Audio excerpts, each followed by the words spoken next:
Bonjour everyone and welcome back to my channel The Waves of Your Soul. My name is Marine, I'm a French tarot reader, and in today's video I wanted to show you my favorite tarot decks that I've been using at the beginning of the year, so 2021 if you're watching this a little bit later. So these are all tarot decks that I've been using for reading for myself, for reading for friends or family, or for readings on my YouTube channel, my pick a card readings, and so I've all been using them. They all have my stamp of approval. I think they're all great readers and I wanted to share them with you because I love to see what fellow tarot lovers use. I love to know why certain decks resonate with some people or not, and I really enjoy this video, so hopefully you will too. If you enjoy also using oracle decks, then make sure to subscribe to my channel because I will be doing a part 2 where I also share my favorite oracle decks that I've been using at the beginning of the year. Okay, so without further ado, let's get started. Okay, so let's get started with our very first deck that I wanted to show you, and this one is called the Uncommon Tarot. So this is a mass market deck. It is by Shaheen Miro, and the guidebook or part of the guidebook was written by Teresa Reed. Shaheen did the artwork and it is a collage style deck, which is very quickly become one of my favorite tarot decks to use for absolutely everything. I absolutely adore this deck. So these are the backs. I will zoom you in. So here are the backs. To be honest, I'm not the biggest fan of the backs. You know, butterflies, they're okay, but you know, they're not like the most amazing backs ever. It's gilded in silver. What really makes this deck special though is the artwork. So like I said, this is a mass market deck. You can find it very readily available. And what really drew me in is because first of all, this deck is super diverse. It has age diversity, it has ethnicity diversity, it has you know, preference in terms of the love spectrum diversity with homosexual couples, and it just shows a lot of representation of all different walks of life, which is something I super appreciate and kind of look for in decks, especially if they are decks that I want to be using for, you know, a lot of people. I feel like it's important that everyone feel themselves recognized in a deck. Unfortunately, it's not always the case, but I feel like modern decks are getting better and better, and this one definitely for me does a fantastic job at that. As you can see, it is a collage art deck, but it mixes different kind of art style, I would say. So some of the images are quite like vintage looking, and then there's like added layers, and it's just a very, very beautiful deck. I have used it for my astro readings of February, where I do a monthly reading for every sign, and it was a fantastic reader for that. If you haven't checked that out, I invite you to subscribe to my channel, head over to the astro reading playlist. That's where I post all of my monthly readings, and you can see this deck in action for your own astro sign. And to be honest, it was a fantastic read. Like I said, even the Tower card, which normally is not the very most imaginative card, I will say. Usually, you know, we get like, okay, it's a tower and it gets struck down and there's a crown, like.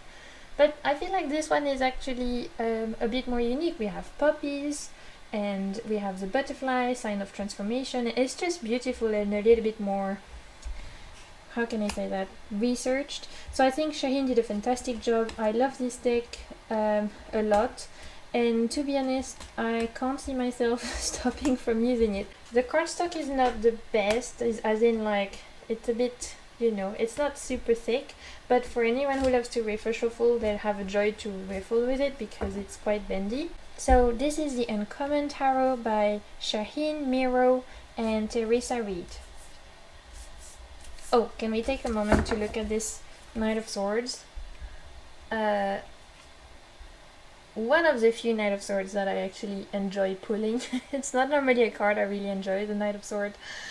The energy of it, it's a bit, I don't know. But with this particular one, when I pull it, I actually am, you know, I quite like it. It makes me like the Knight of Swords more. So yeah, I love this deck. And the Empress card is another one of my absolute favorite cards. I think it's beautiful. and it's nice to have that Indian feel, which is quite rare in terms of diversity. I feel like it's a part of the population that we don't always see in tarot decks, so I enjoy the fact that the Empress, there is that reference there. Next up, we have a very different kind of deck, something I've had for quite a while, but that I kind of gone back to this month, and it is the Dreaming Way Tarot by Rom Choi, and it is illustrated by Kwon Shina. I'm sorry if I've butchered that, but you've got the card here, so you can look it up. I don't want to, butcher names or anything like that, especially with the French accent, guys. It is tough. Okay, so I'll put that here. So this is, again, a mass market deck. I have actually cut off the borders and edged it in this kind of copper color. So when you get it, it will actually come with the white borders, just so you know. This deck is one of the first deck I bought when I learned the tarot. And it's very, very beautiful. It's a RWS kind of rendition, it very much follows Pamela Smith's artwork. But what I really love about this deck, it's this first of all, I love the fashion of those kind of like dream world characters. They have those very cute, strange, billowy dresses and funky long shoes. Like, it's very different, the fashion, but it's very appealing, so I love that. I love the watercolor feel of it. I love the mix between the watercolor feel and the, more striking like polka dots and stripes and things like that. And this deck is very airy. By what I mean by that is that, it's not overcrowded with a lot of colors. You can see the primary color scheme is really in those blues and greens, and I find that very soothing when my mind is like going at 160 kilometers an hour. Sometimes it's nice to go for decks that are a little bit more, that leave a little bit more room for my brain to just relax, So that's definitely a deck I really enjoy for that. Minus points for this deck: no diversity, not much age diversity, or clearly no ethnicity diversity. But apart from that, I do really enjoy the way it reads. I think it's a fantastic kind of like otherworldly, takes you to another dream world. It really carries its name very well, Dreaming Way Tarot. And I think for beginners, if you are not really appealed by the Pamela Smith more traditional artwork, then I think you could really enjoy that. I really enjoy this Hierophant. He looks like he's almost having a nap. He does have this like druid vibe about him, although he does have the cross here and the keys. You can still get a sense of serenity with this Hierophant, which is something I really enjoy. The Hierophant is one of my birth card. Well, it is my birth card, so it's a card I usually look out for, and I'm not a big fan of the more, well, I've learned to come to appreciate it, but the very traditional Pope looking Hierophants, I just get a bit bored with them after a while, and I like the take on this one, which is more, he seems more nature-based and more serene, which I quite enjoy. Again, fantastic fashion here, you can see. So definitely a very soothing, beautiful deck, very easy to read, great for beginners. Again, I love those pointy hat, pointy shoes. There's something a bit fairy-like with this deck as well, even though they are all humans. So yeah, definitely enjoy this one. It's very not expensive. I think it's from US Games, so you can get it everywhere. And these are the backs if I hadn't shown you. So this is the Dreaming Way Tarot. Okay, moving on to a very completely different kind of deck. This is actually the Omega Land Tarot. You can find the box right here. Another mass market deck from US Games, and this is by, who is this by? Joe Boginski, and the game is by Karen Boginski, so same family I guess, or same couple. Like I said, this is US Games. It's actually both a tarot deck and some kind of like card game, like a a board game kind of thing that you can play with cards, but I would never do that because I don't want, I don't know, I just wouldn't really feel cool to play some kind of games with my tarot deck, but you know, each to their own. So you get those kind of cards here that explain how to play the card game, but to be honest, I've never even read them because, like I said, it's not really my thing, but you know, it is there for people who enjoy that.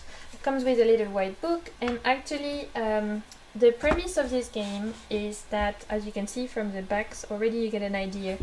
This deck is based around the idea of the apocalypse. So imagine the world had ended and the humans were left fighting for themselves. This is what would happen, and this deck is fantastic. Now, I absolutely love this, and I really did not think I would bond with it as much as I did. Let me explain why. So first of all, even though it is an apocalyptic deck or apocalypse-based deck, it's very much rooted in human emotions. All the characters, the way they're depicted, you can really be brought into a scene. And the reason why is the way that the guidebook was written, even though it's a tiny little white book, is very well written, because it's written as if there was this person who was going around in this new world after the apocalypse. So, you know, some kind of whatever climatic event has happened, or whatever has happened, it, you know, some kind of apocalypse. The hero, the narrator, goes around the world and he takes drawings of all the scenes he encounters on his journeys, and those drawings are the tarot decks. And he actually explains that in the guidebook, saying, for example, with this Seven of Wands, I, you know, encountered this camp. They looked quite happy, but also quite tired. I guess they had to keep on fighting to defend what they wanted. So it's a very unusual and clever way to explain the tarot, and I think nobody should sleep on this deck, to be honest, because I've had it on my wish list for a while, and I just kept putting it off because I thought it was going to be a bit of a novelty deck, but it really is not. It's quite great for shadow work or any kind of work around emotions. So for example, this devil is very, you know, he's not the kind of devil that you want to mess up with, and I find that really interesting. What I love about this deck is that it will confront you to the good side of the humans and the bad side of the humans. What makes us resilient and courageous and compassionate, and also what makes us selfish. And, you know, look at this hermit.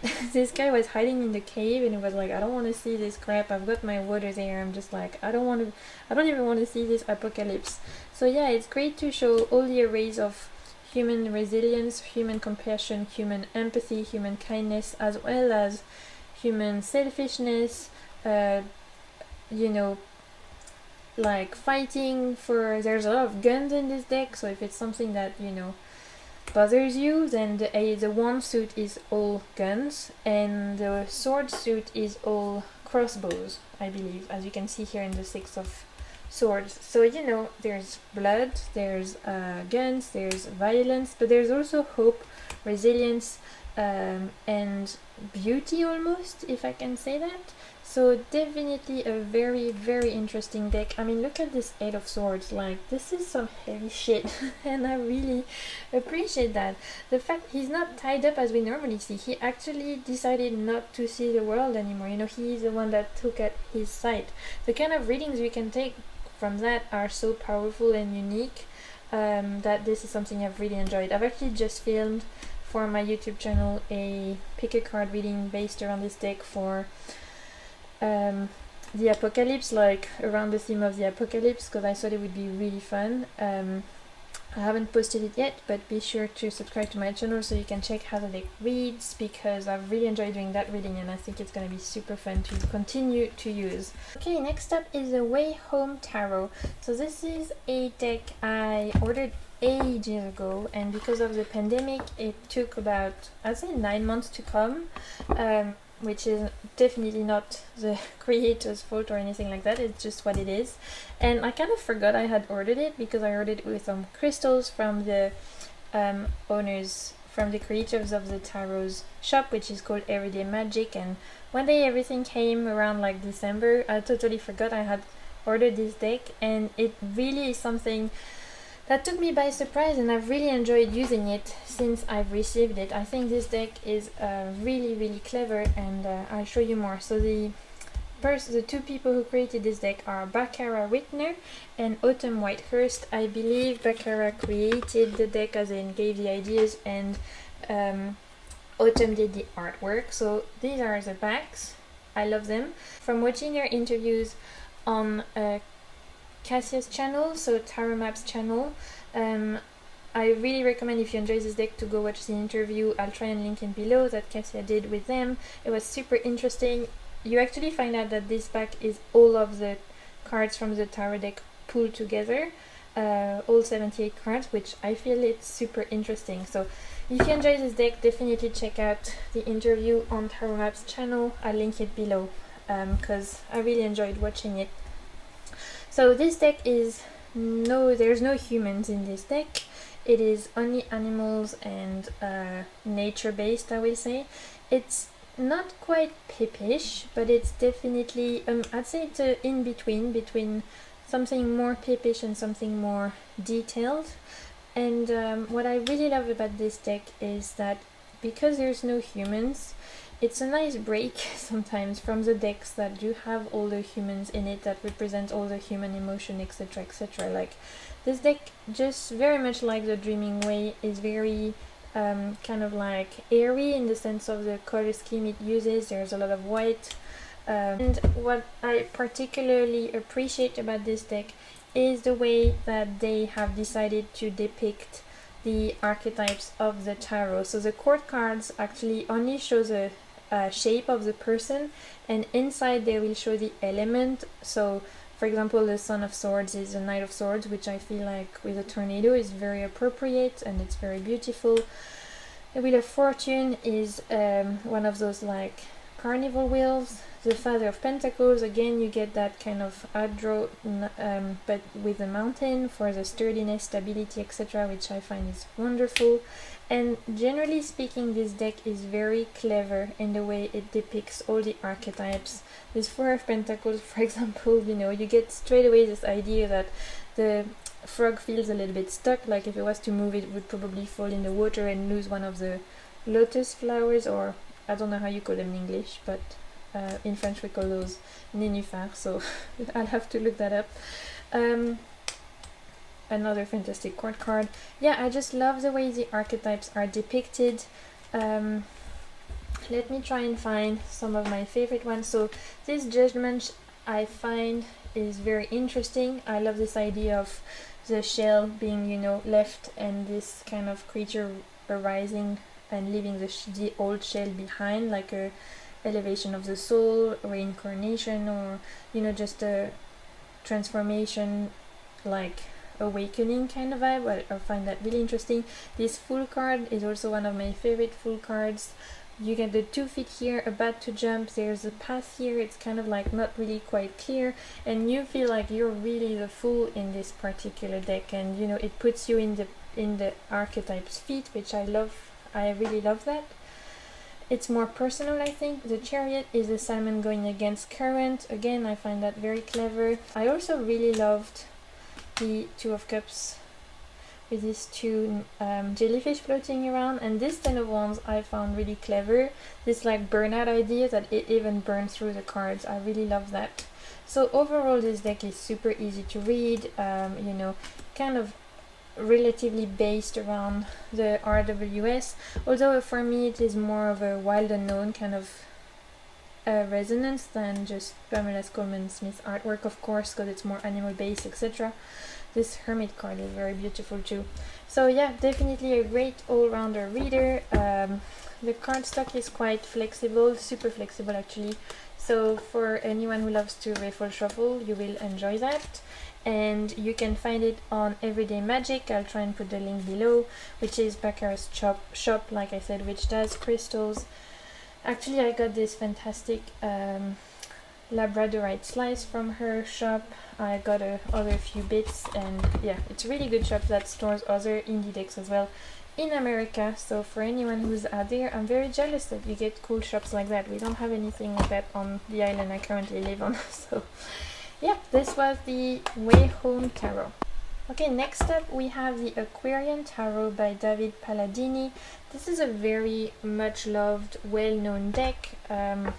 It's from the 70s, I believe, and you know, it's been there for a long time, just like the Morgan Greers, that kind of vibe. And I really wanted a 70s vibe deck, and I really wanted a tin deck. So I went online, I looked for tin decks, and this was the one that was calling me the most.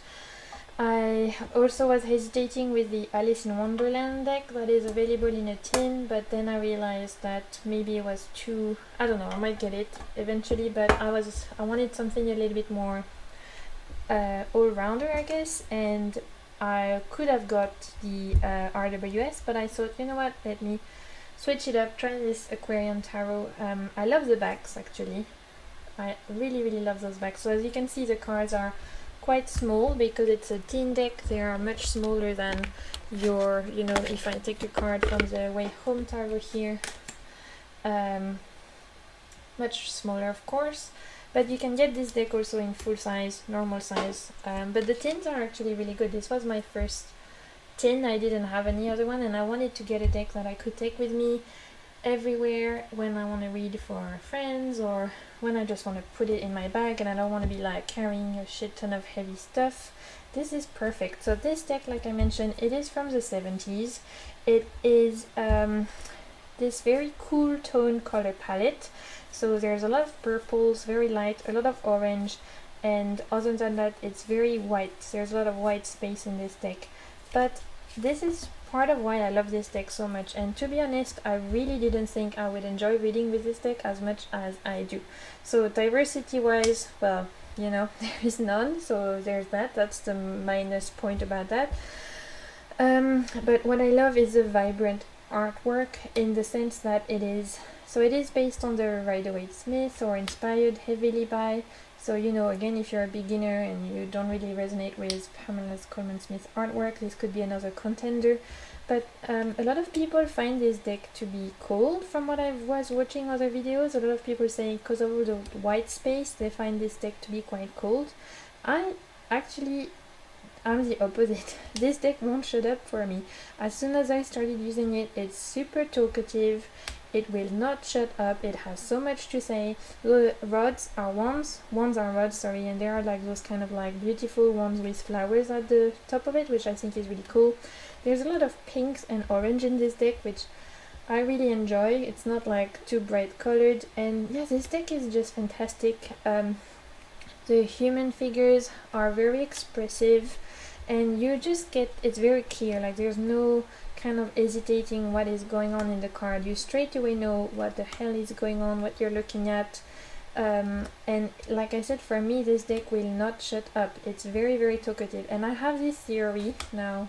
Maybe you think I'm crazy, or maybe you'd agree with me, let me know in the comments, that decks that have been around for a long time kind of end up gathering, because so many of us use those decks that have been, you know, like the RWS, the Morgan Greer, the Aquarium Tarot, the Tarot de Marseille, like they end up kind of like gathering all these energies around them from all the readings that they had, that eventually they become bigger than themselves, like the egregore kind of around them, just, you know, it becomes even bigger than just a deck, because it carries all the memories and energies of the readings that hundreds of thousands of people have read with this deck. And I find that fascinating, and I believe this is why we get, with the old decks anyway, they usually tend to be a lot more talkative straight away, because they've been around for so long, they've gathered a lot of collective energy. Yeah, also the fact that it's the Aquarium Tarot, we're now in Aquarius season, you know, at the time of me filming this, there is Aquarian, there is like so many planets in Aquarius right now, and I feel like this deck really is great for right now. I really love this one. And this is the Aquarium Tarot. Okay, and here we have our last deck I wanted to mention today, which is the Modern Love Tarot by Ethony. This is an independent published deck, and you can find it on Ethony's website. And I haven't had this deck very long, I would say 2 weeks, so I've not used it as much as the other decks that I've shown you today, but it has already blown me away. First of all, the production quality of this deck is incredible. It comes in this beautiful card box. that's like kind of like this lovely touch, you know, like soft feel, like matte feel. The guidebook is fantastic. Look at this.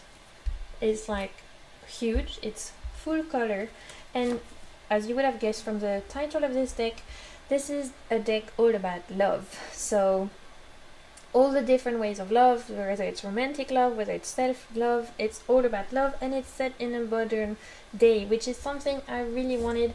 I don't really have any decks that are focused solely around love, and I definitely not that are modern. You know, we had some ones from Los Carabeo, I believe, like the really, I think it's called the Romantic Tarot. A lot of people use. Also, a lot of people use the one to do with like sexual attraction or something like that. What is this called? I can't remember. Erotic tarot, something like that. But they're all very like white people focused.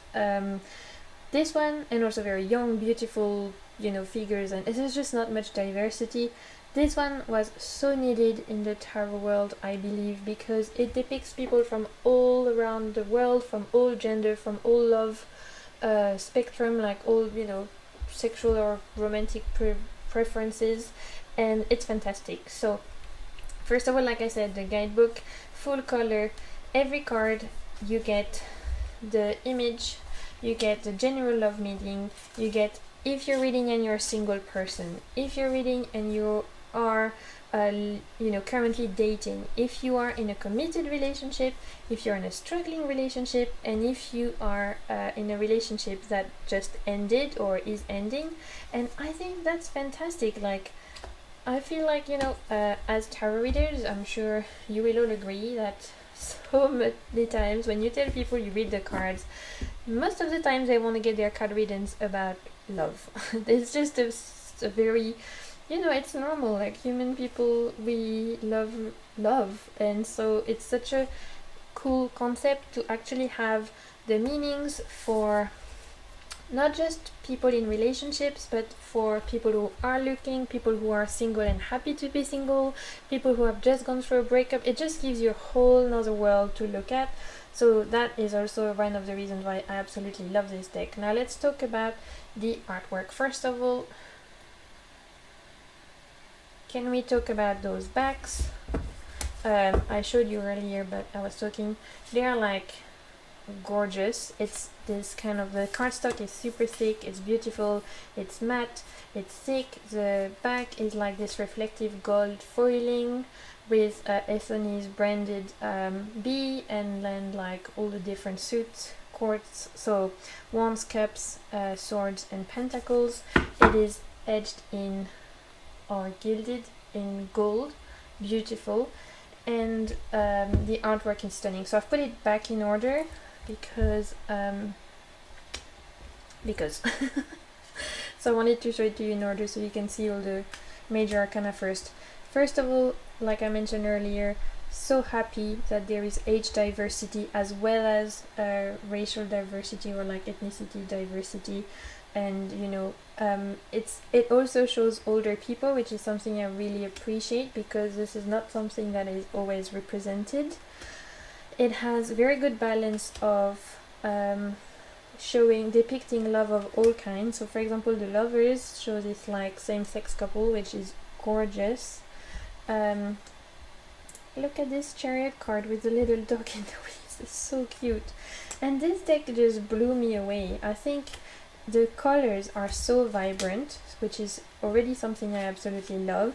And as you can see, it's very well focused around the romantic relationship kind of question, because even Justice is this kind of like marriage or relationship counselor, which I thought was really clever. The Hangman is this person waiting for someone to text, which, hello, we've all been that person, right? I've definitely been that person. I'm sure others too, waiting for the text that never comes. The Death card is very beautiful. Temperance is this family here. So it's not just about romantic relationship, it is about, hello the devil, like she's so badass, I love her. Bondage, that's so cool. It's not just about romantic relationship. You know, you can definitely do family readings, you can do self-love readings. I've done personal self-love readings for me, and it works really well. So, and this Judgment card, is amazing. You can see if she's like this angel or person is beckoning you to come out of this what looks like a grave, to come join her with the sunrise at the back.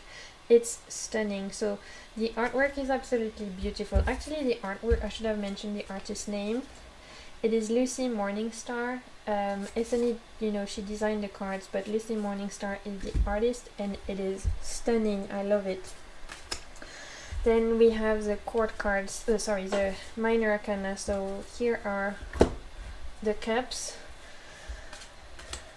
So you see the Two of Cups here is this older couple, which I think is so sweet, and I really love seeing that. This Three of Cups is potentially one of my favorite cards in the deck. It's so joyous, it's so like burlesque. It gives me a lot of like detail on these vibes, which I love. I love this card. It's so happy. Like you can't look at this card and be sad. It very much expresses the Three of Cups. Let me find other kind of cards that I thought were really beautiful. I think the court cards are interesting. One thing I will say is that sometimes they don't really go together. So the Queen of Cups and the King of Cups to me don't look like a couple. They look like a father and daughter because of the age difference, which kind of bothers me, but I can look past that. Two of Swords is really clever. Again, something I feel like is so common in nowadays. We've seen that scene a lot. That Seven of Swords made me giggle. Let me try and find another one that I thought was... This Knight of Swords is super cool. This King of Swords is also really cool. What other card did I want to... This Five of Pentacles is this like person that was left at the altar, or she's seeing the people that someone she loved getting married, and she, you know, is like looking outside the window. It's super interesting, I think. Beautiful Eight of Pentacles. So yeah, overall this deck is very colorful. Ace of Wands is fantastic. Look at all those colors. It's very, very colorful. It's very unique, and it's something I didn't have in my collection at all. Like a deck, you know, that's primarily focused around relationship readings, and I find that super cool. Six of Wands, I really appreciate the fact that it shows, you know, again, someone in a wheelchair is another form of representation that is very important to me. So yeah, overall this deck is fantastic. I really recommend it. So this was the Modern Love Tarot. Okay, those are all the decks I wanted to show you today. I really hope you enjoyed this video. If you did, don't hesitate to like the video, write me a comment. It really helps my channel to grow. If you also enjoyed and want to see more, don't forget to subscribe to my channel, because I post a lot of tarot related content, pick a card reading, so you can see all those decks I've shown you in action. And finally, until my next video, I am sending you lots and lots of good vibes, and keep navigating the waves of your soul. Bye!